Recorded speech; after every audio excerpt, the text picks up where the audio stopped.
Let me ask you something. Have you ever been in a relationship, friendship, family, or romantic where everything was going fine, and then you suddenly felt the urge to run, to push them away before they could hurt you, to leave before they could leave you? You tell yourself you're protecting yourself, but deep down, you know you're sabotaging something good. Here's the dark truth. You push people away because you're afraid of being abandoned. But by pushing, you guarantee the very thing you fear. Today, we're going to uncover the psychology behind self-sabotage in relationships. I remember a relationship that could have been beautiful. She was kind, patient, consistent. No red flags, no games. But every time things got close, I felt this knot in my chest. I'd pick fights over nothing. I'd withdraw 4 days.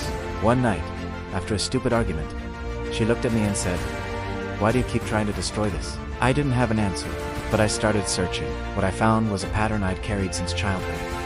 I didn't believe I deserved to be loved, so I made sure I wasn't. Be honest.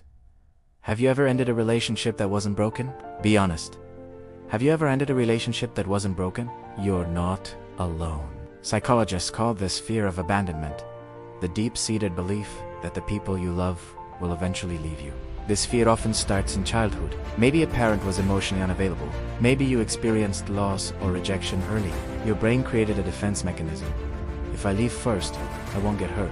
The problem, that defense destroys the very connection you want. You push people away to test if they'll stay. But no one can pass a test they don't know they're taking. Attachment theory explains this. Some are secure, comfortable with intimacy, trusts others, anxious, fears abandonment, clings, avoidant.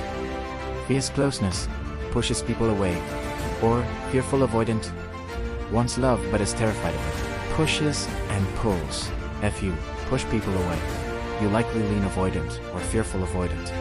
You crave connection but see it as dangerous. So you create distance through criticism, withdrawal, or starting fights. Self-sabotage takes forms like testing, criticism, or you tell yourself you're being realistic, but you're creating a self-fulfilling prophecy.